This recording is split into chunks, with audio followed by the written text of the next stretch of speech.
Kapuso aktor, i-welcome sa ABS-CBN sa mga susunod na araw.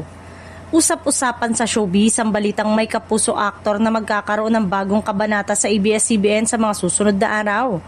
Ayon sa ilang sources, nakatakda na raw ang opisyal na pag-welcome sa aktor bilang bahagi ng mga bagong proyekto ng Kapamilya Network.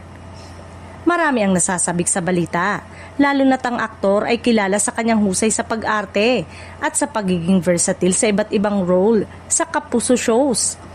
Para sa ilang taga-subaybay, inaasahan nilang makikita ang ibang aspeto ng talento ng aktor sa bagong network. Bagamat hindi pa opisyal ang mga detalye ng proyekto o programa kung saan siya mapapabilang, sinasabing may plano ang ABS-CBN na bigyang diin ang kanyang karakter sa isang primetime o special project.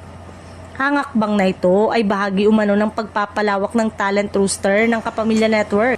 Hindi rin maiwasang ikumpara ng netizen ang career transition ng aktor, lalo na sa pagitan ng Kapuso at Kapamilya Network. May ilan na nagbigay ng positibong reaksyon sa bagong opportunity, habang may mga fans na may halong excitement at curiosity kung paano niya i-adapt ang kanyang style sa bagong show.